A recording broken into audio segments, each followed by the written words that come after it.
మీ business ఏదైనా మీ ఊర్లో promotion చేయాలంటే అది సుమన్ టీవీతోనే సాధ్యం. ఇప్పుడే సంప్రదించండి.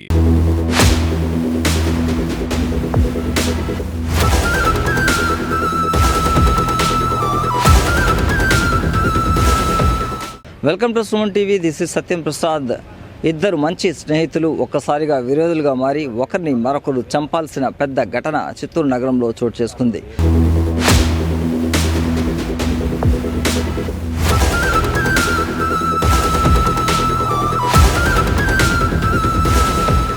వివరాల్లోకి వెళ్తే చిత్తూరు రూరల్ మండలం చెర్లోపల్లి యాదవ కాలనీకి చెందిన సరోజ, నదియా అనే ఇద్దరు మంచి స్నేహితురాళ్ళు.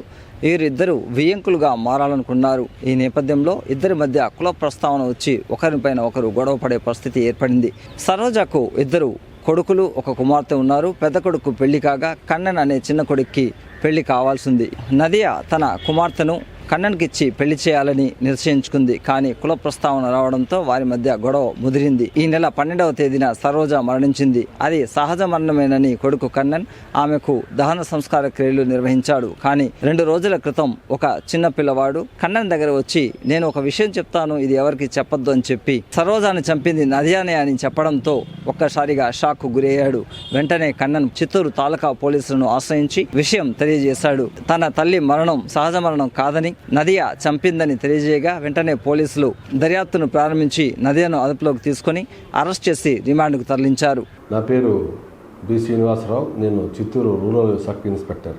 ఈ నెల 12వ తారీఖు మధ్యాహ్నం 2 గంటల సమయంలో చెర్లోపల్లి యాదవ కాలనీలో సరోజమ్మ అనే మహిళ చనిపోవడం జరిగింది. ఆమె కొడుకు కన్నను వాళ్ళ బంధువులు సహజమరణం అనుకొని ఆమెను 13వ తారీఖు దహనం చేయడం జరిగింది.